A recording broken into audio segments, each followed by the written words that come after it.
So mentors can come from elsewhere in a company, especially larger companies, right? Because you want a little bit of distance. And you want that distance because as a mentee, you want to be vulnerable and you want to be comfortable and you want to be trusting of that individual, because the best mentorship relationships are the ones where you're revealing yourself so as to be able to get that kind of feedback and understanding in return. So if you're going to find a mentor inside your own company, make sure that they're distant enough from the work you do that what you say to them, right, can't necessarily affect your day-to-day work in a good sense. Welcome to the Career Nation Show, where you learn the strategies and tools to own and drive your career. Find out more at careertiger.com. Career Nation, welcome back to the Career Nation Show. Today, it's a very, very special guest. Today, we have SVP of Engineering and Product at Barracuda, Don MacLennan. Don, welcome to the show. Thanks, Abhijit. I'm really happy to be here, and I'm hyper caffeinated. That's awesome. So am I. So let's dive into this. This is going to be a super intense session. Don, why don't you fill us in a little bit about yourself, sort of your background and your current role at Barracuda? Sure. Yeah. Gosh, I've been in the software industry from right out of college, which is over 30 years ago. I would say the simple version of my career is two chapters. The first half of my career was in field operations. So I started in sales, carried a quota for many years, got into sales management, business development, alliances, channels, and so forth. That was about the first 15 years of my career. And while I was working for a tiny little startup in Boston, I got tapped on the shoulder to move out of sales and into marketing, which at the time felt like kind of a form of failure. But really it was the opening of a door for me. And that's informed everything I've done since, because I soon took over marketing for the startup and product management. Product management has been a common denominator to everything I've done since for the last 15 years. And in the more recent past, I've had responsibility for leading engineering organizations. For example, I was a startup founder and CEO. And in the last couple of roles, I've led large engineering organizations for established companies like McAfee and now Barracuda Networks. Oh, that's wonderful. I love that varied, experience, because you've gone from sales, marketing, product management channels, entrepreneurship, and now product and engineering. You've basically seen the whole gamut. That's fascinating. And I think, in fact, it's probably adds a lot of strengths to your skill set, right? It seems like you've been always developing and building on top of your skill set, which is pretty phenomenal.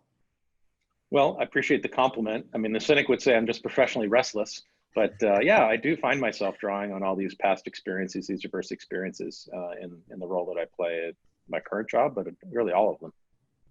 Fantastic. Part of what I like to do.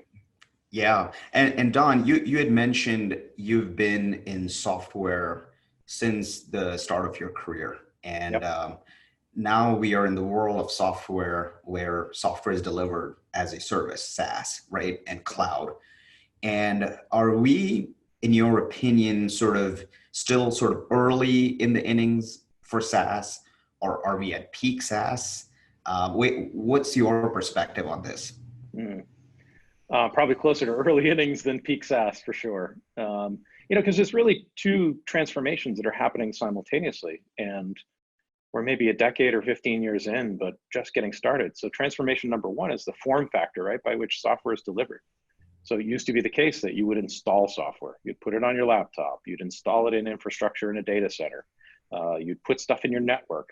In fact, the history of Barracuda is we started as a company where the appliance as a physical form factor was how you bought our product. You might remember us as the airport signage people, right? We were advertising these pieces of equipment that you could buy. And so we've completely transformed our business, as many software companies have, where the form factor is no longer installed software or an appliance. It's running cloud native. Everything we build from here forward is deployed into public cloud infrastructure. So that's a massive technology transformation. But the other transformation that's happening exactly in parallel and lockstep is the business model transformation. When I started, it was all about selling perpetual software. And each year you might charge 15 or 20% for something called maintenance, which entitled you to bug fixes, product updates, tech support, and the like. That tended to be a very predictable revenue stream. These days, of course, with SaaS, the business model has transformed as well into annual subscriptions. So customers have a decision point every single year, and in some cases every single month, whereby they get to decide, do I still want to keep this software? Do I still want to invest in the next subscription term? I love, for example, a lot of the thought leadership that's come out of Zora in this regard, right? Defining the subscription economy. And so when you ask about, are we in the early innings of cloud and SaaS, as it relates to this concept of the subscription economy, we're in incredibly early innings, because think of all the places it's yet to arrive. I mean, you're absolutely right, because you painted an amazing picture of how the subscription shift has happened in tech, especially in the form factor, business model. And you're absolutely right. I mean, there's so many other industries where the subscription model is starting to take shape. We see that in media, Disney's going subscription. We see that in so many other consumer products as well. So you're absolutely right on. One of the things that sort of comes out of that as you look at SaaS is, in addition to sort of the business model shift, is sort of how do we add value to customers continually? And you mentioned that, customers have a choice at the end of the subscription term. They could choose to not renew or renew. Yep. And companies have to keep adding value to customers. And what's been your sort of work around being customer centric? And I've known you for some time, and you've always been customer centric. You're so focused on understanding what the customer is looking for, and the sort of the articulated and the inarticulate needs of the customer, et cetera. How do we become more customer centric as a person, as a company? Is that like, should we run more surveys? Should we go talk to customers? What's your perspective on this? Yeah, well, I think that those formative years of my career out in the field in front of customers every day, having delivered or been part of hundreds of demos, right? You start to get this innate sense of the value of that feedback. I like to think about customer centricity more in terms of customer empathy. So the word I'm using these days is empathy, not centricity, because empathy kind of denotes something a little different, maybe a deeper level of understanding. And when I think about what is the approach you take towards developing customer empathy, I think you have to kind of think about it in micro and macro terms. Macro terms would be, hey, what are these patterns that describe your customer base as a whole, right?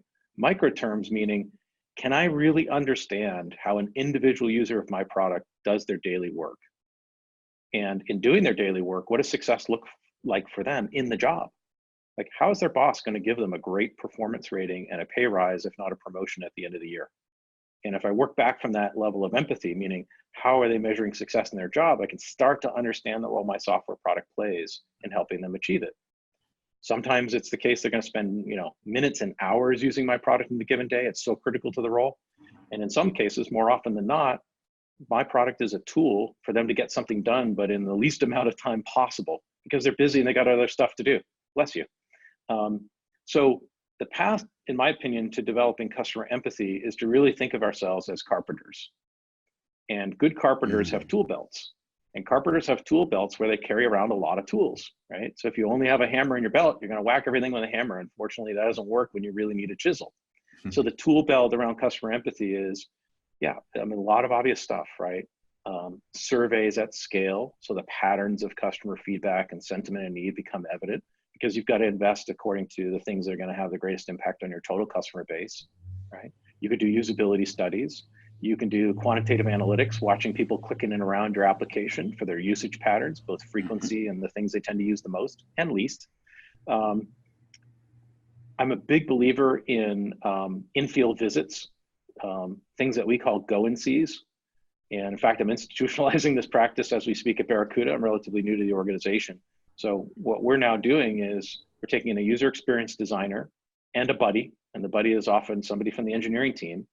And we're asking to go observe a customer as they work in their cube or office for 2 or 3 hours at a time, and not even ask them any questions until the end. Just watch them do the job, not using our product, but the job. And it's amazing the kinds of insights you get when you're in their workplace, just watching.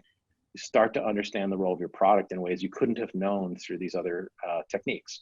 So yet another tool, all of it together gives you kind of that maximum context and leads to understanding the customer in empathetic terms. Oh, there's so many nuggets there, Don.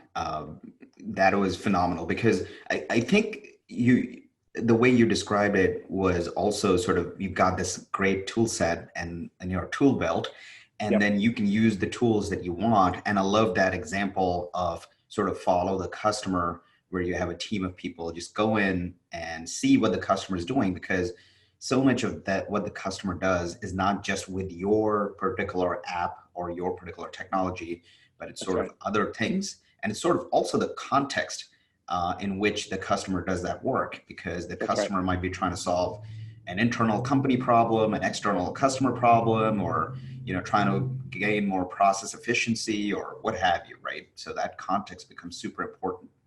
Yeah, yeah. I have Terry Hicks to thank at McAfee, my former boss, for really bringing this message home. We were doing it before he arrived at McAfee in my tenure, but we probably weren't doing it at the scale that he encouraged us to do it. And I think it brought all the other disciplines, because we were getting really good at quantitative analytics of our products usage. It brought another dimension to understanding it. So I'm a believer. That's awesome. And that's great because you're doing all the quant work with analytics, and you're doing the qualitative work, and put those together, you got art and the science of knowing You your got it. customer. You got it. That's wonderful. And Don, you've been in the security business for some time, and Yep. you're currently leading product and engineering for a major security company. Security is interesting in many ways, because in some ways it's absolutely necessary for any company, especially companies that are becoming more digital, undergoing digital transformation. They need security, right? And on one hand, security is required. Most companies have many security products that they buy, and on the other hand, if you look at the talent for security, there is a lot of demand and not enough supply of top talent. Yep. And so security has been one of the, and based on just feedback that I get in the field, is people want to get into the security domain. They want to build a career in security. And if today, let's say they're not doing security, but they're generally in tech, what should they look at to get into the security domain? What should be their approach? What would you recommend? Yep. Well, I think the sad fact is the bad guys keep winning, and it's perpetuating the growth of our industry. So, yeah, it is a tremendous career opportunity because security is not going away. And as all things get more digitized, right, security considerations just keep on arriving in new ways. I'll give you a crazy example. We've got customers now that are putting all sorts of IoT devices out into the wild, right? Smart everything, smart meters, smart light poles. We're starting to deploy firewalls, physical firewalls, into these devices in little tiny boxes that are 6 square inches, 12 square inches. So yeah, I mean, security is kind of becoming woven into the fabric of a lot of physical devices beyond what we think about as traditional security, right, around networks and applications. So it is the case. It's a very, very vibrant industry. It continues to grow because the bad guys are really smart, sadly, and in some respects, they keep winning. So the question about how do you get into the industry? I think there's times when the domain expertise can be a little bit overstated. If we look to hire a developer, for example, to build a product, they don't get screened on the basis of whether or not they know the security domain. First and foremost, we're looking for great developers, and the security domain is knowable, right? It's a craft that can be taught. There's a lot of other attributes about being a great employee, whether you're a developer or otherwise, that can't easily be taught, right? There's these innate qualities about you as a person that make you a great team member, that relate to your growth mindset and so on and so forth. But I always look for that and de-emphasize the domain expertise given my druthers in terms of the ranked order of criteria by which to bring somebody into the company. That said, if you're looking to understand the domain, there's some really, really good and mature and robust frameworks out there as it relates to security best practice. So that's really well understood. There's a professional certification called CISSP that's got a ton of foundational concepts around security, still very relevant today. There's a lot of best practice frameworks out there. Cloud Security Alliance has published frameworks. There's the SSAE 16 frameworks, SOC 2 Type 1, SOC 2 Type 2. You can learn what's inside of those. They're basically controls frameworks. There's ISO 27001 and 27002, which is kind of the mother of all best practice frameworks. There's the the MITRE attack model, which sort of documents how the bad guys can infiltrate an infrastructure and exfiltrate valuable data, right? So all these frameworks are pretty easily understood in the sense if you want to put the time into studying them, you can learn the domain. Yeah, Don, that's so important to learn those frameworks, and whether it's a DDoS attack or some other types of attacks from the bad guys, quite frankly, these type of frameworks would be super useful. So thank you for sharing that, because Sure. a lot of times people try to figure out, and once they sort of know these type of frameworks, they can get a path towards getting into a security career. And you're absolutely right. It's the sort of the whole stack of skills and quite frankly, sort of experience and competencies that are required to become a great professional, not just a security professional. And, one of the things I've observed about you, and you've talked about that on your blog and in events, is this topic of sort of mentorship. And you mentored a ton of people over the years. Yep. And one of the questions that people have is like, how do we get mentors? Like, is there like a sign up form somewhere I should get in? Should I just barge into your office and say, hey, can you please be my mentor? Is it like going out on a date? Like, what is mentorship, and like, how do I sort of get great mentors? Yeah, great question. I think I told this story in your presence a few weeks ago where I was at an internal conference when I was at McAfee earlier this year. And somebody came up to me, probably after I spoke in the panel or something. This young woman came up to me and said, hey, Don, I really enjoyed your talk and what you had to say. Will you be my mentor? And it was kind of awkward, right? Because I didn't otherwise have a relationship with her. But obviously I understood her intent, right? She was very hungry and eager to learn. I'll give a couple practical suggestions. First is, I wouldn't think of your boss as your mentor, right? Your boss can be an incredibly important person in your professional development, including giving feedback. But there are things that your boss just won't say or know about you, because you're not going to necessarily reveal your total self to your boss. There's a power structure there, and it has an effect on the employee, manager dynamic. So mentors can come from elsewhere in a company, especially larger companies, right? Because you want a little bit of distance. And you want that distance because as a mentee, you want to be vulnerable and you want to be comfortable and you want to be trusting of that individual, because the best mentorship relationships are the ones where you're revealing yourself so as to be able to get that kind of feedback and understanding in return. So if you're going to find a mentor inside your own company, make sure that they're distant enough from the work you do that what you say to them, right, can't necessarily affect your day-to-day work in a good sense.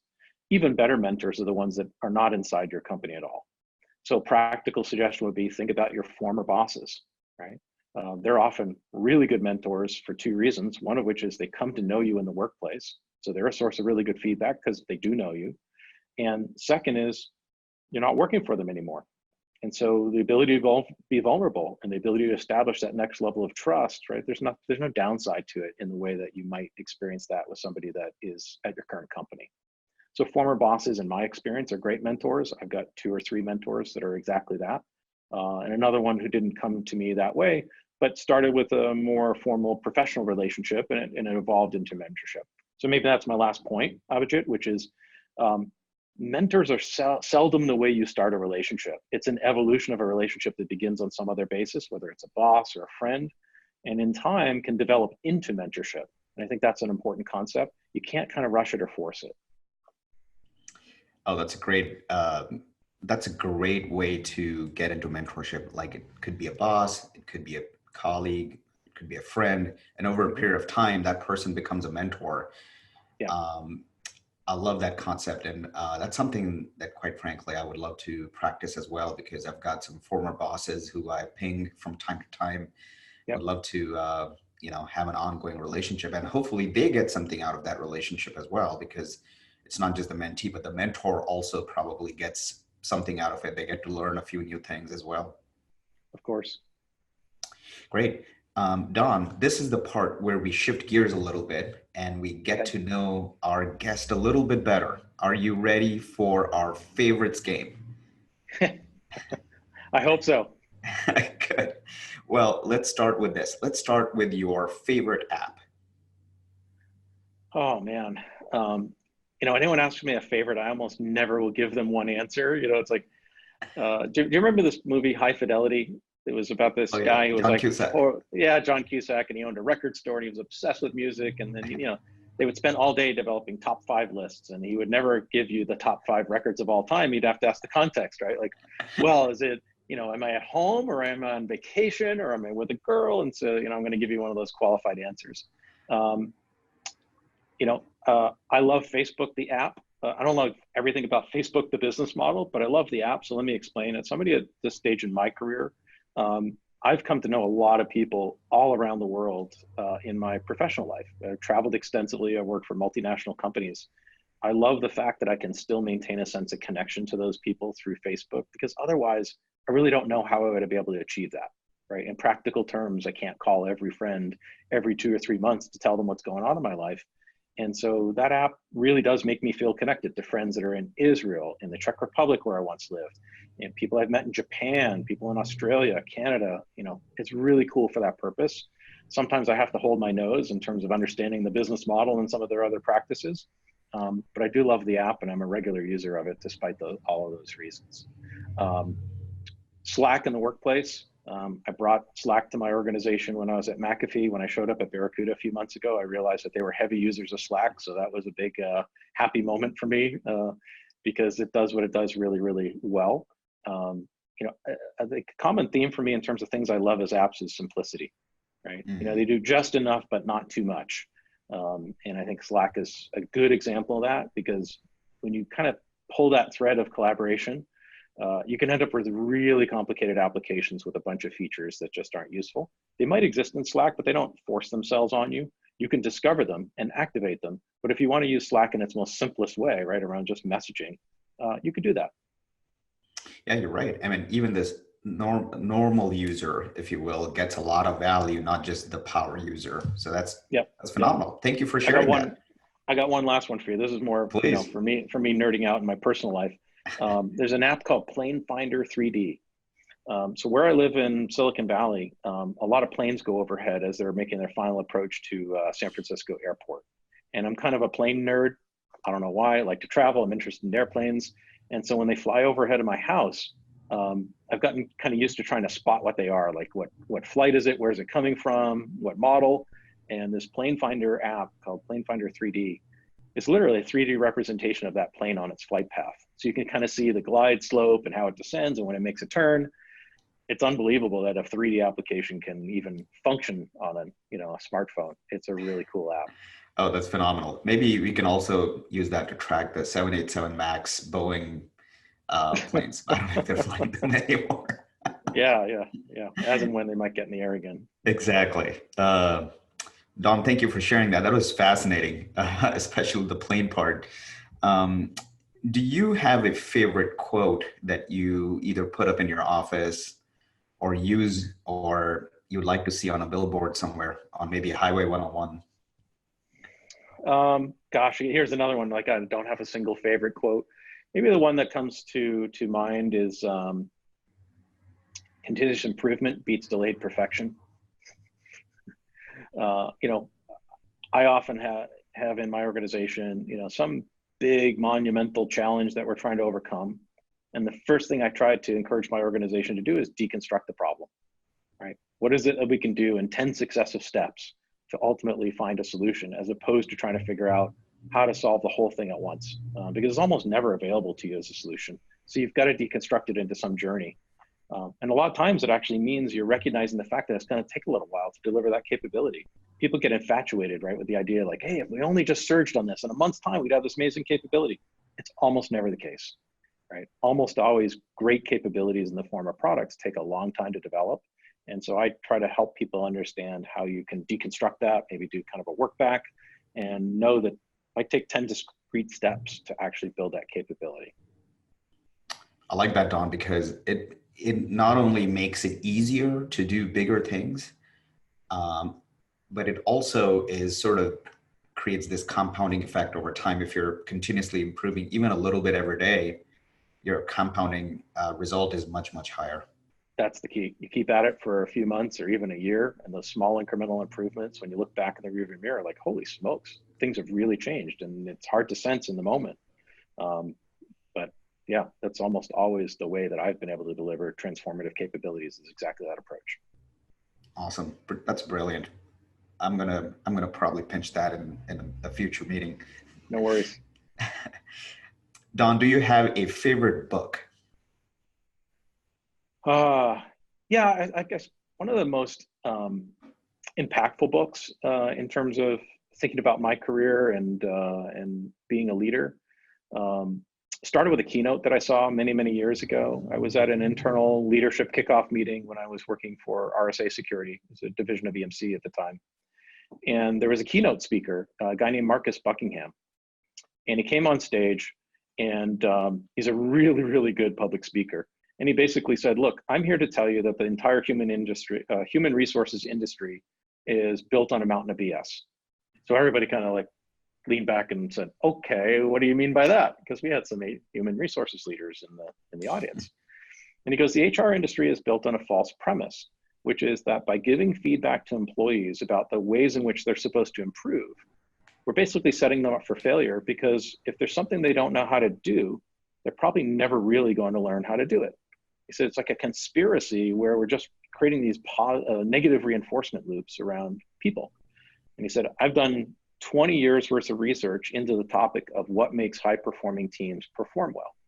And the basic findings of this very robust research were twofold. First of which is, in every high-performing team, every person on the team is playing a role designed to their strengths. So that all of these innate talents and capabilities they have, that's the job. They can feel joy, they can feel mastery, and they're not required to do stuff they don't actually know how to do. And the other secret ingredient of every high-performing team is that the manager, whether explicitly or implicitly, knew that that's how they were supposed to design the team.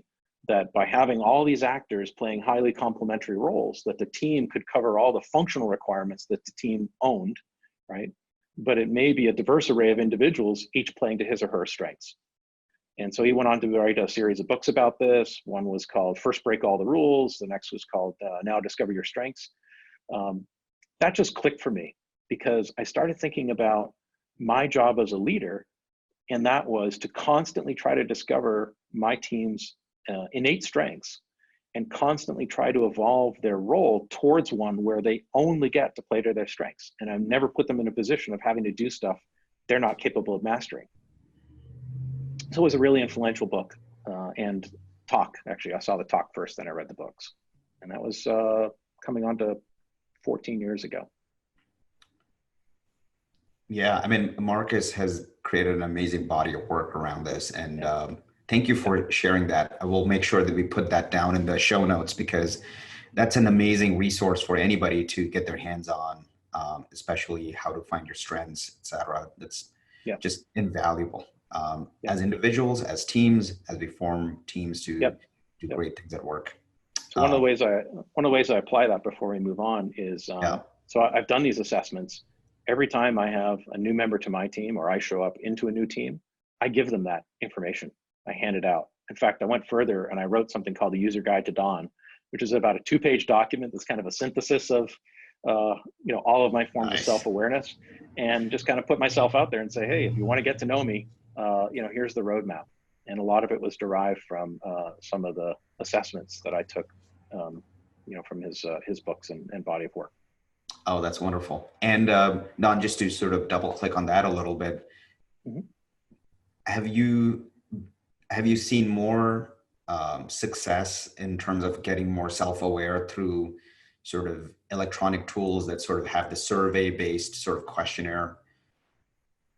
And or have you seen sort of better results through sort of in person, when you actually go sit down with someone and say, hey, can you share insights about me? Don't worry about any repercussions. This is sort of a neutral zone. Just give it to me so that I can improve as a individual, as a person, as a professional? What's been sort of your go-to tool, and which one do you prefer? Well, I've used both. I definitely rely on these tools where I find value in the assessment, because there isn't that vulnerability on the table. Sometimes, to your point, having that face-to-face conversation where you're soliciting feedback about yourself from somebody else, that can put them in a very uncomfortable position, because they may have the feedback to give to you. It doesn't necessarily mean they're comfortable giving it. And it comes from the right place in their heart, which is to say, hey, I don't want to say something that's going to hurt this person's feelings or harm them in any way, right? So it's a barrier, and it can take time to develop enough trust that someone's going to share with you that authentic feedback. So when it happens, it's magical. I tend to use these tools in addition to try to develop some baseline of self-awareness.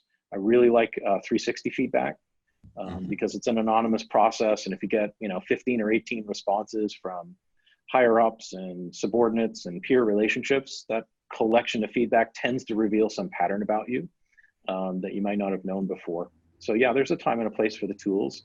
To the extent you get somebody giving you that face-to-face authentic feedback, even better. Kind of hard to come by, in my opinion. Awesome. Thanks, Don. And shifting to the next question on favorites, what's your favorite restaurant? Oh man, I keep going back to a place called Oren's Hummus Shop. There's a few of them. The original is on University Ave in Palo Alto. There's another one now in Mountain View. I've seen a couple others pop up. I love Middle Eastern food, and some of the most memorable meals I've ever had was when I was traveling to Israel pretty regularly. And hummus and pita bread in Israel is quite different than here. And so Oren's is founded by an Israeli expat. And so just in addition to loving the food, it created for me kind of a connection to these really fond memories of times I had traveled in Israel. Food's really good too. Fascinating. We'll drop a few links there in the notes as well. We'll probably drive some traffic up to that restaurant. Yeah. I have no financial relationship to them. Yeah, I guess I do. I'm a paying customer. You're a paying customer, for sure. Don, why don't we get back to our topic on careers, and if you can share some of the Don secret sauce. And what I mean by that is, what are some techniques that you use on a daily, weekly, monthly basis, quarterly basis, when you're doing certain things that you think, it's unique to you, you're really good at it, and I think it would be helpful to share with the audience. Let me just give you some examples. For example, do you prepare for big meetings in a certain way, or do you have a morning routine, or things like that? What would you like to share with the audience? Yeah, actually, preparing for big meetings is a good one. I got some really specific training and mentorship earlier in my career from a guy named Mark Kosofsky, who was my manager at the time. And he described to me his whole methodology for trying to arrive at an important decision, because most meetings, or some meetings at least, are about taking a decision. Mm-hmm. And it was really helpful the way he described it, because I said, look, if you're going to convene a meeting to take a decision, then that meeting is itself a ceremony. In other words, you should actually know in advance what the decision is and who's going to support it, and the fact that you have consensus or majority or whatever, yep. Right? So it's just a place to formalize a decision that you've already worked to create. And then you work back from that and said, okay, well, what would need to be true in order for it just to be ceremonial? Well, you probably have to engage with every single constituent who's going to be in that meeting. In fact, you might even have to engage with people who are going to inform the point of view of those constituents, right? And you kind of work back from that to the whole process of laying the groundwork of how you even get to a consensus-based decision. And he sort of helped me understand that, that meeting might be 20 conversations leading up to it in order to be sufficiently prepared where I get the outcome I'm expecting or wanting, right? Which is a yes to some, decision I'm advocating for. Really enlightening.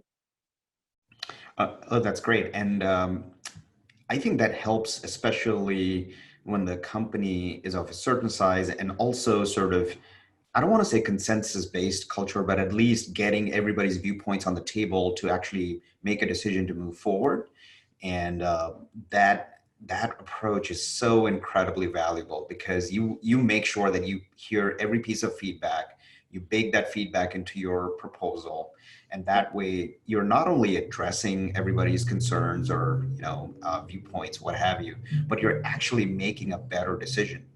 And that's phenomenal. Yeah. Thank you for Well, sharing that approach. you're welcome. To your point though, at the time we were working at a 60-person startup together. So his approach was highly applicable to that environment. I've worked for much larger companies at other times in my career where I'd also say it's got, usefulness, maybe even higher utility. But it was a pretty small company where I watched him do this, and he was really effective at it. So That's great. I'm kind of of the belief that it probably has applicability to any environment in which you're working. I like it, and it sounds like it's more collaborative as well. You basically get That's right. everybody's inputs into the process. That's right. Outstanding. I love that. As we wrap up here, Don, again, thank you so much for your time. Any Pleasure. parting thoughts, parting words of wisdom that you'd like to share with Career Nation? Because we have folks in our audience across the spectrum. We have early in career, later in career, in middle of their career journey, and mostly are in tech, although there are some non-tech folks as well. So anything that you'd like to share as we wrap up? Yeah. A few parting thoughts. The first of which is you own your career. I've often encountered situations in my role as a leader where people look to me to tell them what their career should be. And my response is, you own your career, right? In other words, you own the understanding of where it is you want to go, and you've got to be able to articulate it. My job as a leader is to do what I can to enable that to become true. And so I'll do it through a variety of techniques, including but not limited to mentorship, right? But it's not something you can outsource. You've got to have your own sense of purpose and needs and wants. It can take time. Some people earlier in their career don't have a sense of what that looks like, and that's fine. It's a job, not a career at that point. Some people have a very clear sense of purpose very early. And of course, all of us may go through career transitions from time to time where what we started doing, we don't want to do anymore, and we're kind of looking for something else as a pivot point. So I think you've got to have that sense of ownership over your career. The folks that I've seen succeed, often have a couple characteristics. The label we put to it is sometimes growth mindset. If I was to double click, I think it takes on a couple specific behaviors. The first of which is self-directed learning, right? Not being told what you need to know, but actually initiating that learning for yourself. I'll give you a good example because at one point in my career, I began using this as a basis of how to hire people. So I was in the Czech Republic working for a company there.